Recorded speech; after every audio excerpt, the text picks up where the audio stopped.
እስልምና ሃይማኖት አይደለም። እስልምና የህይወት መንገድ ነው። የቀን ተቀን ስትወጣ ስትገባ ስተኛ ስተነፍስ ስታገባ አይደል ስትሞት መንገድ በሙሉ ነው እንጂ ሃይማኖት ካረከውማ የሆነ ተሰግዳለህ ጾማለህ ከዛ በኋላ የፈለከውን ትሰራለህ። አሁን እንደዛ እየሆነ ነው አይደል? ሲዝናል ነገር የሆነ ሃይማኖት ስትል የሆነ ነገር የምታመልከው ሰዓት አለ።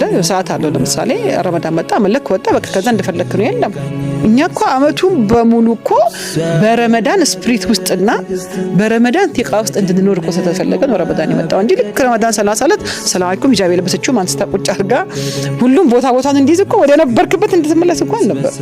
ረመዳን መጥቶለት ያልተቀየረ እየተባለ እየተነገረ ከባድ እኮ እርግማን አለ ከኋላ እንጂ የሆኑ ሰዎች እንትና ሂጃብ ለብሳ ነበር ለምን አወለቀች አንቺ ዱሮ ይስድብ እንደዚህ ከዲን አንፃር ልክ አይደለም። የምታስበው በእስልምና የምትናገረው አይደለም የምታስበው እኮ ካልኩሌት ይደረግበት።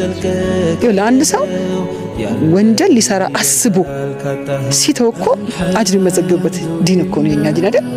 ወንጀል ሊሰራ አሰብክ እንትና ልሰድበው ሂጅ ልክ ነግራል አልክና መኪናን እየነዳ መንገድ ላይ ትዝ አለ አስተግፍሩላህ አሁን አፉ ብዬ ብተውስ ምናምን ብለህ ተመለስክ አይደል? ወላሂ አጅር ይመዘግብልሃል።